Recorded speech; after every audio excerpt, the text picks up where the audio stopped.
don't see that as that you can't like ask for time other time. It's just like there's one time I know I can prove it. That's why I asked. Yep. Want that? Okay, I'm ready to go. Alright, great. So the 10 seconds of silence starts now.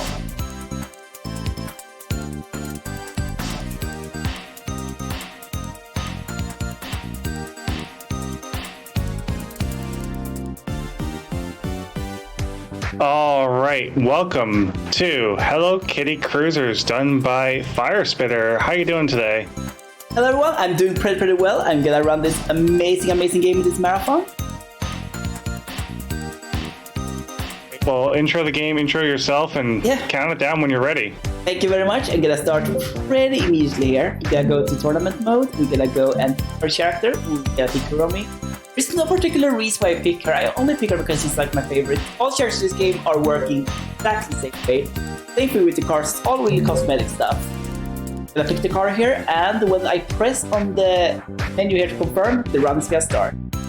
Okay, go countdown down now, so time is to start. 5, 4, 2, 1, start. And right off the gate here, we are gonna do our first trick. We are gonna go right there to hit that boost pad, and we missed it. Basically, what we're trying to do there is to touch the boost pad, so we are not touching the wall, but we are touching the boost pad. That way we get an extremely good speed boost. Thankfully, we got a rainbow, so it doesn't matter too much if we fail that. But it would have been cool to show it off. It's one of the individually kind of hardest tricks in the game, but because it's early on, you get a lot of practice on it. The hard part here is basically to not hit the wall, which I was trying to do, and I failed to hit it entirely because of that. There is a safer way to hit the boost pad than the way I do it, but that way you have a very high chance. But you are almost certainly hitting the wall, which takes a little bit of time. So we are now on the third lap of the first tour, or first race of the first tour. Haven't had too many fun stuff happens. There is one thing of interest you saw happening, then we got the rainbow. Rainbow in this game is one of the more powerful items you get. It basically works like the bullet bill in Mario Kart, only that it's slightly worse. The reason why it's worse is because of the AI in this game. The AI in this game is quite not good. On this course, it doesn't really matter because on this course, the AI is like working like it should most of the time. But on later courses, the rainbow can give us real trouble to use sometimes, so we are trying to make good use of it. This course, the rainbow is also really good at, so we are gonna use it here.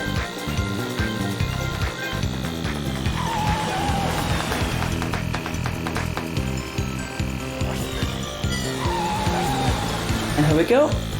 We are basically stopping a little bit at the start of each race to try to get a rainbow or ultimately a triple. Triple boost is far better than the rainbow. I'm not sure if it gives as much speed as the rainbow does, but you get to control it yourself and you get free charges. So you can use those free charges whenever it is the most convenient. Which makes it a really powerful item, and it's very much worth it to stay around and start the race to try to get them, because it's really powerful. Get these items, and it's pretty much a requirement to get good items to get a really strong run in this game right now. Not only because the items are good, but because there is a little glitch in this game with how the items are working, which we won't make. And we just got the first clock in this race on us. The clocks are working like the lightning, but they are not as strong, but they are twice as annoying. They're really annoying in this game because they are so common, and once you get one block, you are getting an increased chance of getting clocks for the rest of the race, basically, and that is because of an RNG glitch.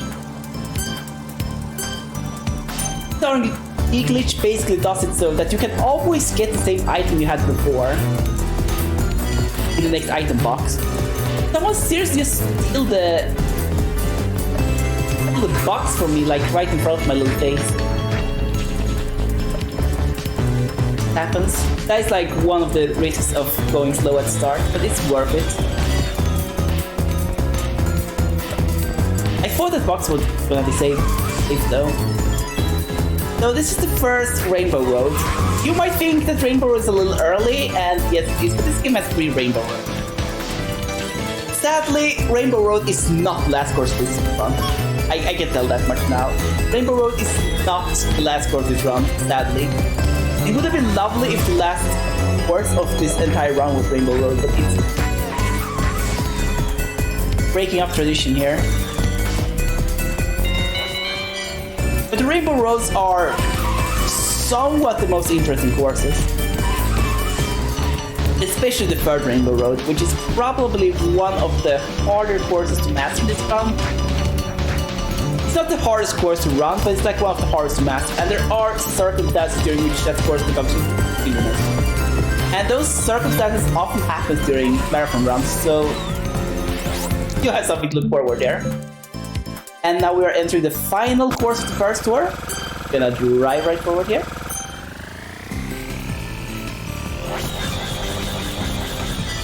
Picking up a little item box.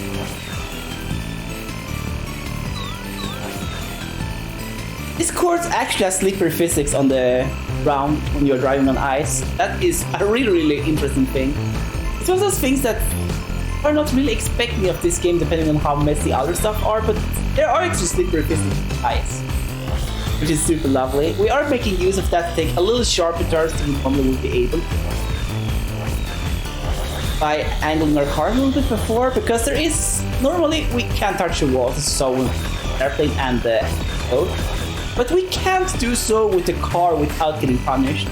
That is because of a new thing they added in a new patch, the patch 1.01. It's not so new anymore. It's been around for a year now, but that patch basically added a lot of stuff to the game, none of which were particularly good.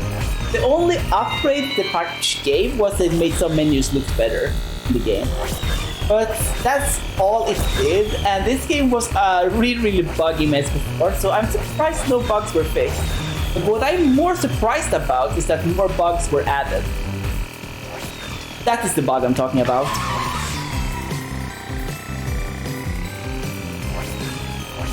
What happened there was that when we touched the wall, you saw the camera was jumping a little bit. That is because the game is trying to slow us down. But the game has like no proper way to do it, I think. Well, it probably does, but it doesn't make use of it there. What happens instead is that it converts our horizontal speed to vertical speed. Which means that our cars can go up and down, which is making the camera jump as well. It is a very annoying mechanic, and it loses time. And here we go, we got the triple boost. Able triple boost, best item in this game.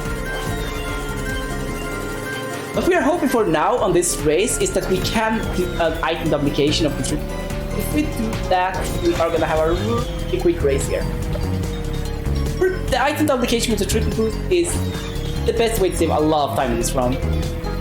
There isn't any real competition there.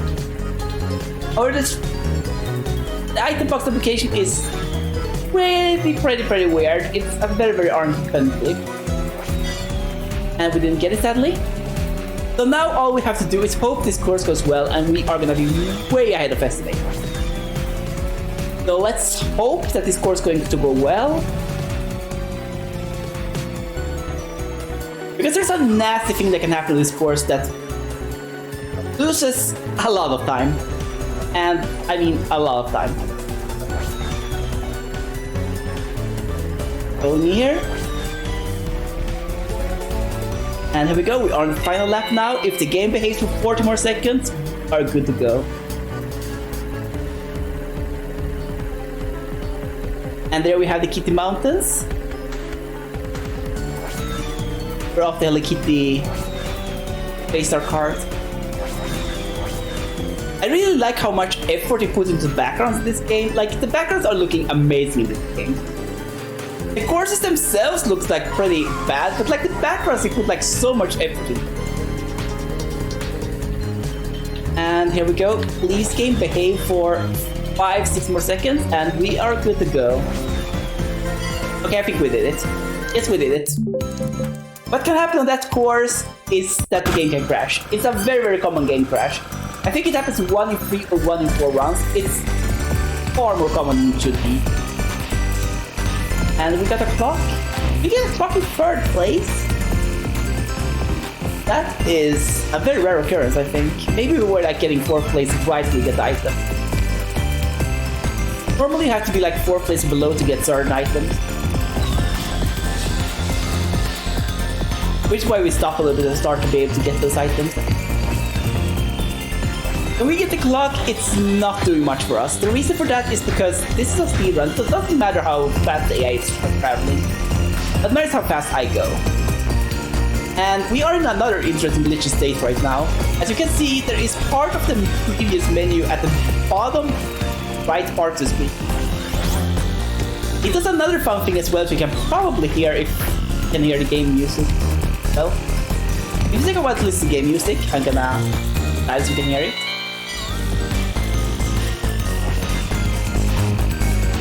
I can't hear the game music if you're asking me, but that's because of the way that my sound is set up. Yeah. As you can hear, like there are 2 music tracks playing at once right now, and that's because of a menuing glitch that can sometimes happen when you are quickly. But the game basically doesn't remove some assets from the old menu because they hadn't loaded the menu. So yeah, that can happen. It's a very annoying glitch. It doesn't do anything except that you just hear music tracks twice. And it's a little bit more annoying in the adventure mode actually, when a part of the screen that is covering like pretty much the entirety of the screen is covering the screen, so you are basically stuck with a big prompt on the screen. And just to confirm that chat can hear everything that you're doing, so... That is lovely.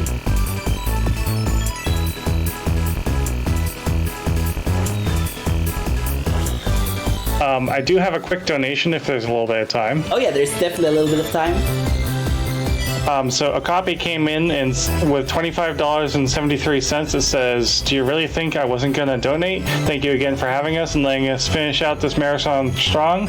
My game has no incentive to save. My game has no incentive to save the frame, so save the animals." And of course, that went towards Save the Animals for Save and Kill in Super Metroid. Save the Animals is pretty far ahead for anyone who wants to save time. So any of you believers in speedrunning and wanting to save frames, you better get on it. You got a lot of work to do.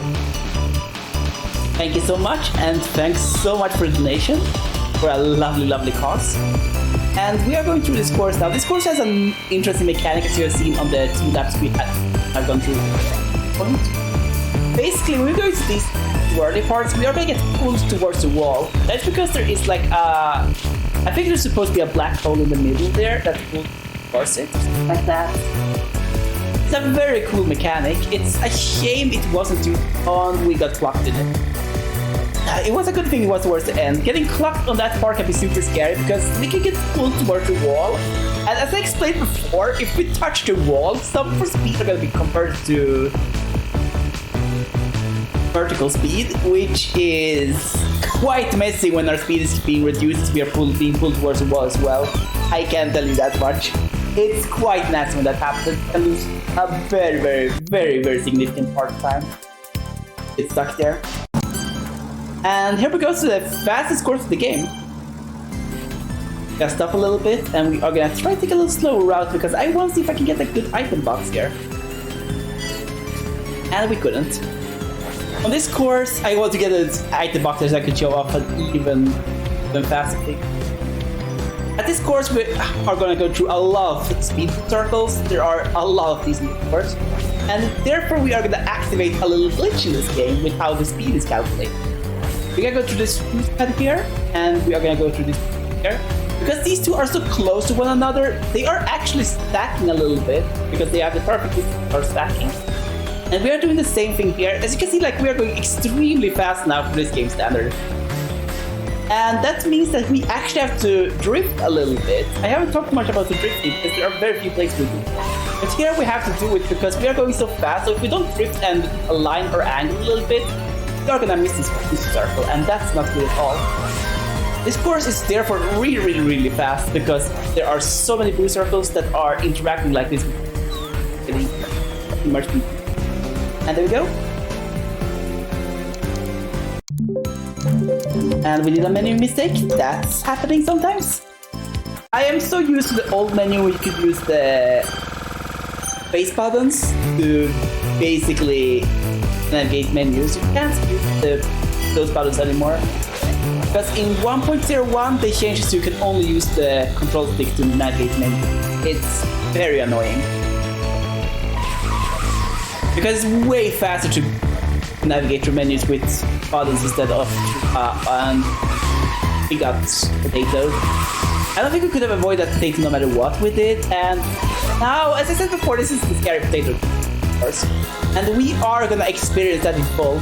We are gonna be on a very weird potato cycle now, which I have never been on before, because this is a marathon, so of course we have to be in a potato cycle. What I mean with this is that basically normally on this course we are keeping track of where we are on the time and are using that to navigate where the potatoes are supposed to be. We are getting there so we can basically route according to that. That is however no longer the case because we have basically been hit by a potato, we are getting clocked once and we're getting a rainbow. That is a really, really rare combination, which is time that is slightly off we want. We are on a weird potato cycle here, so we are not sure what's gonna happen, so we are just gonna assume we can get through our potato cycle. That's what I do when I don't know what to do. Because it's way faster to go for it and fail it, or do not go for it and fail it. Because then we're gonna get stuck in other places, and it looks good. I think we can actually make it through all the cycles here. Last play is gonna be a little scary, but I think we have a shot if we don't. Which the game, of course, made us get blocked, but we actually got through because we got blocked way earlier. And we're through with the scores. And there we are. That course is so scary because you are so dependent where the potatoes are to do the routings you want to do. So if you are getting off because you are getting off cycle because you are getting clocked or getting like rainbows in a weird combination. And hello there. Lovely to see you. This course, I think there are a couple of places to use them on. You can use 2 back-to-back here. Very rare to get triple boost on some courses, so I am not.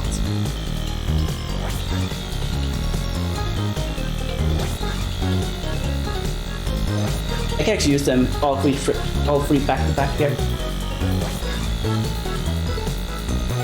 Let's see if we can get another one, and we didn't. And this is a very good opportunity for our host to talk a little bit. If there is something definitely. See? Hey? Yeah, definitely. No new donations since that last one, but I just want to remind everyone why we're here. We're trying to raise money for Team Seas, more specifically the Ocean Conservancy. Every single dollar that we raise going towards them is going to equal 1 pound of trash that's removed from the ocean. So if you think that's a good cause to donate towards, I mean, I do. We're speedrunning to save the freaking planet here. Go ahead and donate that money if you can. So we have a merch shop, which is supporting the marathon. Every single purchase you make from there supports the marathon directly. $5 of that purchase actually goes towards the donation goal. So we're going to calculate that once the store is closed on January 2nd. The merch there is limited time only. Those colors will never reappear. Those styles will never reappear. So you're going to only have one chance to get them for the first inaugural of Green Gaming Fest, and you can say you were here when this marathon was born, when we're huge. Thank you so much. And yeah, as I said, please donate to the marathon. That is why we are here in speedrunning these lovely, lovely games. And we gotta wait here a little bit, so we are getting to the 4th place or below again, so we can get an item box, a good item in it. And we got a clock, sadly. The clock is always feeling bad to get, because when you get the clock, you are like doing everything right, but you are getting the wrong outcome. Like, you are getting a legit outcome, but you're not getting the outcome you want. You are not stopping at the start to get the clock, you are stopping there to get the rainbows. On this course, I want you all to take a little peek on this little square we're coming up to here, on the top right corner there, I want you to take a look at that on the map because interesting stuff might happen there. I talked a little bit before about how bad the AI in this game is, and in this course, that is put on full display, if we're lucky. Just because I said it, it's probably... Okay, yeah, it's happening. Just because... I always gotta say, just because I said so, it's not gonna happen. But if you take a little look up here, you can see that the AIs are trying to go through that wall. The reason why they're trying to do that is because the AI does not understand there's a wall there. They don't understand there's a wall there, so they are thinking that that's the closest line to the finish line. They're gonna drive forward there forever. We could actually stop at the end here and we could wait for an almost infinite amount of time and we would never get to last place. You guys are gonna be stuck there. Because they think there's a wall there and then they are gonna pile up on one another and then they're gonna cause deadlocks and it's gonna be nasty. The AI in this game is, as you can understand by that little fun interaction with the walls, not the best AI in the world. They are interacting a little weirdly on other courses as well, so you'll probably notice this throughout the round, but that is the most significant error of the AI. And here we go. This is probably the easiest course of the game. It's basically just go around in a circle. It looks a little scary on the map, but it's actually not that scary. It's just to go around the little circle here. Because if we go around in a tight circle here and basically try to hug the walls, we are gonna get through all those boost paths and we are getting a really good angle in each. The course looks a little scary on the map, that there are a lot of turns, but there are really not that many turns here, thankfully. If this course had as many turns as it looks like it's gonna have from the map to judge, it would actually become a pretty nasty course. Thankfully it isn't. And we are gonna go through the finish line here and start the last door. The last door is, fittingly enough, the hardest. It has two relatively hard courses and two courses that are not too hard, but they are a little annoying. The first course here is a little annoying. The last two courses are the hard ones, fittingly. And I use a little rainbow here to get through. What we're worried about in this course is that section right there, because in that section there are bees, and they are going through a bee cycle. And there are some bee cycles that are actually almost unavoidable now. That's something we really want to avoid.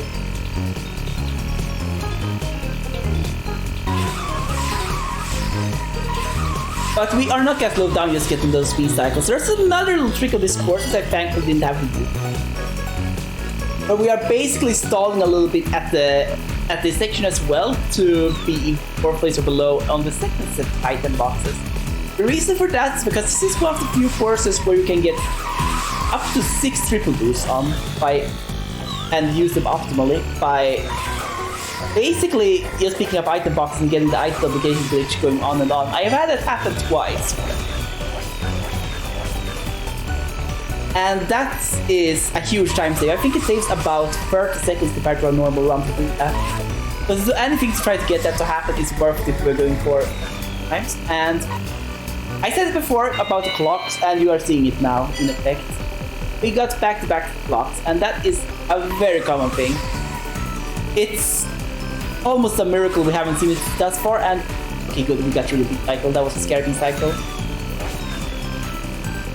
It's also a miracle we haven't seen in close clocks until now. But it seems like we are out of the problem with that, because basically it's only the next item fight the box that are being accounted for that. And the AI, oh my god, the AI are like really close to me right now.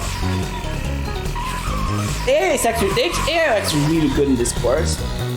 And on this course is like the AI can actually realistically win on this course if they are getting really lucky with triple. And there we go. This is another one of the annoying courses that are not really that hard, but that can be a little scary. This course we can keep track on up these bird cycles. cycles are not that hard in themselves. The problem with the bird cycles is more that they can basically out of the trees when you are getting past them, so you might not even be aware of them. You are not seeing them when they are moving out. And you really want to take the route that is closest to it. So there, for example, you can go out the bird and you can get hit by it. Same here. Which makes these a little annoying if we are not on a familiar circle, and now we have been a very unfamiliar cycle. And we are in a glitchy airplane state right now. We are in a state I call the weighted plane. It's a very mild version of this glitch, but it's basically affecting the way our airplane is steering a little bit. It's a little bit less responsive than it normally is. There are more or less extreme versions of this glitch, and they are tied to a mix of getting clocks and getting rainbows. It's a very powerful glitch if you are getting started stages of it, where basically get pulled towards walls, which saves a lot of time on some courses. It's a very annoying glitch when you're starting out the game, because all of a sudden the controls of the game are changing. So basically you have to recalibrate on the go. It's something you have to experience. And this is the hardest course of the game. This course is routed in a very, very precise way. Every single little movement we do on this course is heavily calculated and has to be done in certain ways. Otherwise, it's like mentally laid down in the front. The reason for that is because the boating controls, as I said a little bit earlier, is not the best in this. And this is the course where that is put on its absolute edge, because here we have a lot of sections we have to go through where there are really, really small openings. For example, this part here, we have to go through two things like that. And the annoying part is that we have to be on certain angles when we do that, and we have stopped there because we were on a bad angle there. Oh no! Oh my no! And then we have that. The AI can go in reverse this course and crash with you when you are going through that section. And that is obviously not what we want to see. The AI in this game are interesting, and we go through here, and let's hope we can get through here. And yes, we. If you are wrongly angled there or miss a little bit, we are gonna have the back of the boat back to the ice, and that is enough for us to start spinning out, which we obviously want to avoid. This course is extremely precise. It's very hard to explain how precise it is because it doesn't look so bad, but because of how the boat controls this game work, it's not amazing. And now we are in the final course, which has these crabs. Yes, these are supposed to be crabs. There is a story about these crabs. They didn't always used to look like that. They used to be full sprites or full models that looked like very crab-like, but then 1.01 happened. And 1.01, as I've said many times throughout this run already, did a couple of things in this game that were less than wonderful, and oh my god, it's still keep like hard before me. That's rare. No battery. Yes, I noticed. I blame it that it's low on batteries that will keep this for me. But yeah, the crabs used to be WoW models, but then 1.01 came. And now the crabs are broken. I kinda won't take credit for it, because I used to joke about these crabs look like sport cars. But they kinda did. They kinda did look like these cars that went back and forward. And yeah, there are like these cars that goes back and forth as well in Coconut Mall, Mario Kart. So I was kind of thinking of those cars when I saw those crabs. I always call them like cars. So I kind of want to take credit they made them look more car-like, but I'm pretty sure that's not the case. I'm pretty sure actually it's just a little accident when they update the game. But I kind of want, in my head canon, that is the reason why, because I used to call them cars. That is my head canon, and yeah. That's why I say they look like this, even though it probably isn't. And we are getting more of those lovely clocks on us that slows us down a little bit. And we are actually reaching the finish line here soon. So we are far ahead of everyone now. This is a little messy because that clock is every single cycle, but we are going through it. And we are reaching the finish line now, so I guess it's time with the process. Time! There we are. That was the run. Game. Thank you very much. I hope everyone enjoyed watching this run and that you had an amazing time watching this run happening as I had to from it. Yeah, it was a lot of fun to watch. I really enjoyed it. There's a lot of stuff happening here that I've never seen this game, but it definitely looks like a very interesting version of Mario Kart. So definitely something I may look into because I miss Mario Kart. Oh yeah, definitely. This game is... yeah, it's obviously a little slower than Mario Kart, but it's still a really good kart racing game. All right, well, with that, we're going to be transitioning back to the intermission and getting the next run ready. Once again, thank you so much for showing off this run. Hope to see you next time. And thank you so much for having me. It was lovely to be here. And I hope we reach the goal for the marathon.